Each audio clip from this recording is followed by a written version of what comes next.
This program was produced by and first broadcast on Radio Kidnappers, a volunteer-based community access station. For more information, go to www.radiokidnappers.org.nz.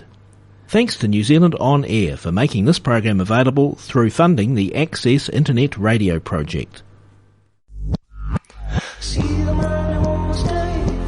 You're tuned to Radio Kidnappers, the voice of Hawke's Bay. This is a program called Real Wealth, and it's our pleasure, as always, to have in the studio Glenn Trillo from the Stewart Corporation. How you going? Very well, thank you, Ken. First time this year? First time this year. Happy New Year. Happy New Year too. Did you have a good break, good holiday? Had a great break, yep.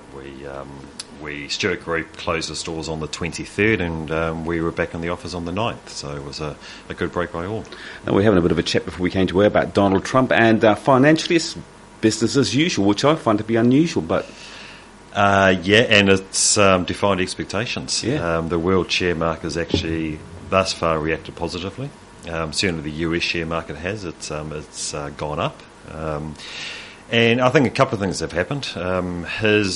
When Donald Trump won the nomination to become president, his speech that night went down well. It sounded presidential. He said the right things. He's going to unify and unite people. And certainly what he said on spending on the US economy, on its infrastructure, the US stock market has reacted positively to that anyway. But of course we've seen Donald Trump, he's been quite busy over the last week and a half. Sure has. More to come. More is to come from this, I'm sure. Do you think that would work here? I mean, if Andrew Little got up and said, we're going to make New Zealand great again, would it have the same effect here, do you think? Could well do. It's all to do with markets will react to news, but it is quite volatile, and a lot of it is can be fairly short-lived as well. Yeah. So you can spend money on infrastructure, but long term, what will the result be? So, crystal ball gazing, isn't it? Really, it is crystal ball gazing. Just remind our listeners what the Stewart Group does, Glenn. Sure. So we are independent. We are family-owned, independent, authorised financial advisors. So we sit down with our clients, find out what their goals and objectives are, and create a financial plan to ensure that they make to get to their goals and objectives. And where is the Stewart Group? We're at 204 Carramue Road in Hastings. And if we want to give you a call, what's the number there? Sure, it's 06 878 8961. Today we're going to talk about the importance of an independent custodial service. And it almost sounds like we were talking about going up to the prison. What's it all about? It does, doesn't it? Custodial service. Fortunately, it's not prison, but... and unfortunately, a certain gentleman in Wellington who did not use a custodial service as an advisor has found himself in prison, but I'll go into a bit more detail about that. So within our world of investments, it's a financial institution. It holds the client funds on their behalf, and it helps minimise the risks of fraudulent activity or theft. So think of it as a conduit between an advisor, the fund manager, and the client. It also provides reporting, be it a valuation report, performance reports. They handle cash distributions and foreign exchange. So it's really a key player in the investment world. When you say you hold the cash on behalf of a client, you're not really meaning that you've got $100,000 of my money, that wouldn't be nice, sitting in your safe at work though?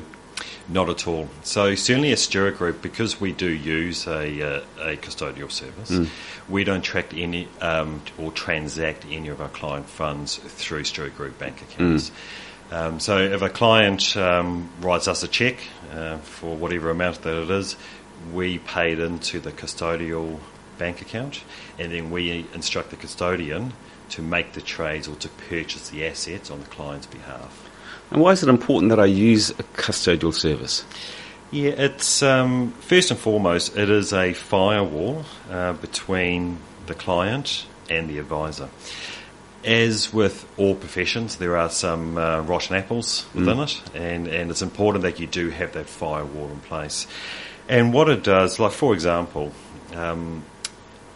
if a client wishes to, or if I wish to exit funds from a client's portfolio, I can only exit it into the client's bank account. I cannot load up any other bank account. I can't pay it to a third party. And that's really important for security. Yeah. So I certainly couldn't feather my own nest if I wanted to. So that's good. If anything was to happen to the to the advisor, okay, the client can contact the custodian directly, provide instructions, and receive cash from them if required. So that's important. There's comprehensive record keeping. Yep. So we have clients dating back on the custodial platform back to 2000. I can go back the last 16, 17 years and find any performance reports for them, any transactions they made, any cash that was introduced, and it's all in one place. And I know certainly dealing with professionals, perhaps accountants come taxation times, everything's in one report for them, so it's easy to obtain. That's great, isn't it? Worst case scenario, you mentioned about a man who is in jail because of problems with that. If the worst happened and someone that I was trusting ripped me off, do I have any comeback on the organisation that I can go say, hey, I gave your man my money and this is what's happened to it? Do I get insurance, or do you guys have an indemnity fund where you say, well, here's the $100,000 back, we're sorry about that? Does that happen or not? Sure. Certainly Stewart Group does have a insurance against that from happening. Yep. Having said that, insurance aside, having a custodial platform or using a custodial service is further insurance again. Yes. Okay. Because it's so important that as an investor, one of the key questions you need to ask your advisor is, do you use a custody platform, a custodial service? Do you transact any of my funds through your bank account? And the answer really needs to be no. Now, interestingly, in New Zealand, there's not an absolute requirement for an advisor to use a custodial service, so they don't have to use one. But certainly it's recommended. And Stewart Group, we will only ever use a custodial service. We have had a client or two in the past requested that I don't use a custodial service because there is a cost to it. But the answer is always no. We would always use a custodial service. So what's the disadvantage in black and white, layman terms? What's the disadvantage of not using one of these services? The disadvantage really is, twofold. One, reporting can be more difficult to get. The comprehensive reporting, be it performance or taxation report. But the key one here is if you got involved with a rogue financial advisor. There was a company in Wellington, Ross Asset Management. So they operated from about 1999 through to 2012. And from what it appears as though they did commence as a financial advisor, as a reputable firm. But they didn't use a custody service. And all of their clients' funds was transacted through their own business bank account. And in the end, I think greed took over. And so what this chap was doing was, in order to get more funds flow into the company and more investors, he was giving a inflated rate of return, and it was a consistently high inflated rate of return. And to fund that rate of return, he was taking new depositors' money, taking that and sending it out into distributions for his clients, and of course pocketing some as well. So much of the money that was coming in, he wasn't actually using to buy shares and bonds and the like. And unfortunately, he could do that because he was transacting it through his own bank account. He was making up fictitious portfolio valuation reports, So when a client came in to sit down with him, or if they rang him up and said, Ross, can you email me a valuation of my investments? He would get onto Microsoft Word or some program and just put numbers in. Wow. So if you use a custody service, I just can't see how that could happen because everything's done at arm's length. What they were doing is called a Ponzi scheme, isn't it? It's a Ponzi scheme. Bernie Madoff in the US, of course, was probably the world's largest Ponzi scheme. King of the Ponzi. Yeah. And Ross Asset Management, or RAM, that's our Madoff-type scheme here in New Zealand. So a lot of people lost a lot of money, and it needed to have happened if only clients insisted on using a custody service. So the custodian is independently audited each year, so they have to report to the Financial Markets Authority. They are also required to send reports directly to the client. So, we see our clients at least sort of 2 or 3 times a year for, catch-up and review meetings. We provide them reports. But on top of that, the custodian sends out reports directly to the client. So that's important. I mean, obviously, companies like your own, straight up and down, but you would think there'd be some sort of legislation in place where you couldn't put the money in your own bank. Well, why wouldn't there be legislation in place that takes care of that? Yeah, as an industry, we've had an awful lot of legislation introduced over the last 6 to 8 years. And that piece of legislation hasn't come in yet, so you still don't have to use a custodian, but most advisors do. And perhaps that will come in. I'm certainly an advocate for it. Yes. Having said that, there will always be some investors who do not want to pay the additional cost of using a custodial service, because it's not free of charge. No, but they need to get paid. But the cost is quite notional, quite minimal when you consider all the benefits that it provides. You're listening to Radio Kidnappers, the voice of Hawke's Bay. We're talking to Glenn Trillo from the Stewart Group, and today we're talking about the importance of independent custodial service. We're going to take a break and have a song, and when we come back, we're going to talk some more to Glenn all about that. What are we going to listen to today, Glenn? We'll go for something New Zealand, Crowded House, Something So Strong. You're back on Kidnappers, the voice of Hawke's Bay. This is a program called Real Wealth. Today we've got in the studio Glenn Trillo from the Stewart Group. Stewart Group been around for 30 years. 30 years, yes. We've been in the local newspaper very recently, saw that. celebrating that, and so a long time in the Hawke's Bay. Yeah. Now, today we're talking about independent custodial service, and it sounds a bit highbrow, and the average person's probably thinking, what on earth is that? You've just explained it, but you do a whole lot of other stuff, don't you? We do. Along with investments, we also do KiwiSaver as well. We do risk insurance, so that's your life, your income protection, critical illness type cover insurance there, and just a full financial planning for clients. And you don't need to be Graham Hart to come and see you guys. You guys talk to anyone, don't you? I mean, the average Joe bloke can come along and you'll give us advice and recommend what we do with our money. Absolutely, we do. The initial conversation we have with people is over a cup of coffee. It doesn't cost anything. We just get really the lay of the land. We find out what it is that they're wanting to achieve. We spend perhaps a good hour and a half with people, and then decide, is there a way forward? Can we add value? Yeah. Now, we're talking about custodial services. Is it a well-used service from your point of view, and should more people be using it, or do people just not know about it? Many people do not know about it. Having said that, most advisors will use a custodial service now. It gives protection to the advisor as well. It certainly makes our job a lot easier.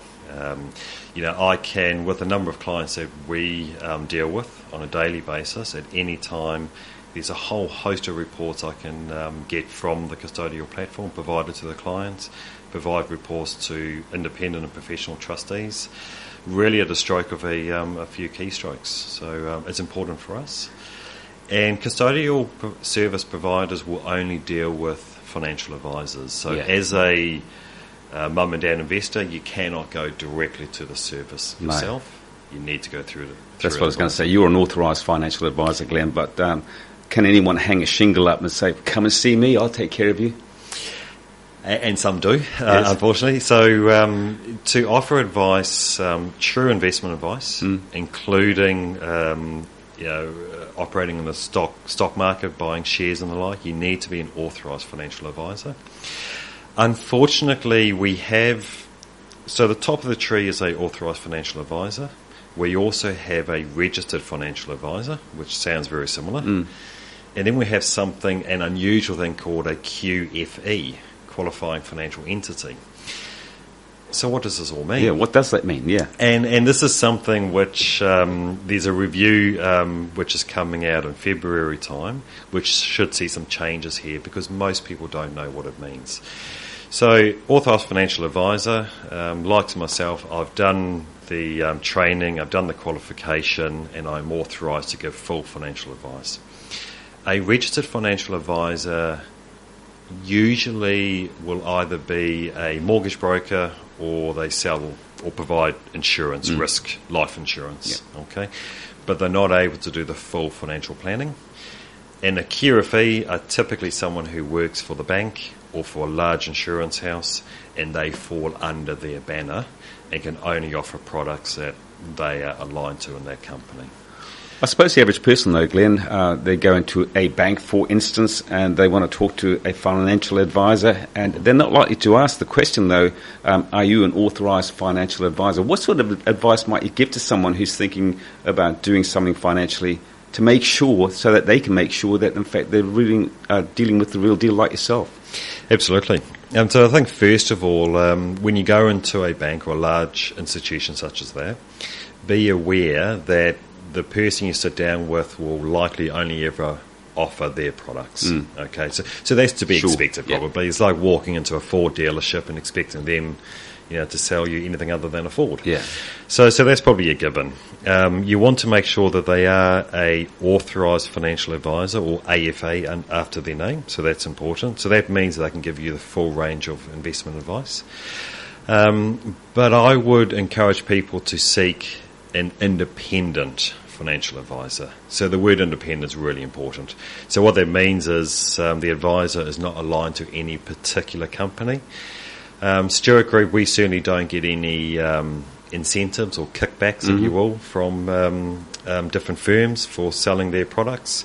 We are truly independent, and many are not, unfortunately. So if I went to a bank and I said, look, I want to talk to a financial advisor, and I want to talk to an authorised financial advisor, would there be likely to be one at that bank, or would they then turn around and recommend, look, go and see Glenn Trillo at Stewart Group? Yeah, they don't typically recommend to go and see an independent advisor, although I wish they, said in my years in banking, I didn't probably. So no, they would, they all have, their staff have requirements to meet certain levels of selling products and what have you. Okay, so that's what they get reviewed on, and that's what they get paid on. So expect them to only ever offer you their products. Will there be an authorised financial advisor? Maybe, but banks have been moving away from having authorised financial advisors as staff members on their staff or on their books. There's a cost to having them there. There's a cost to putting somebody through that sort of training regime. It takes quite some time. And they don't really need to do it, because all you're ever really going to sell is your own product. Yeah, that's right. So because of that, you don't need to be truly independent. Exactly.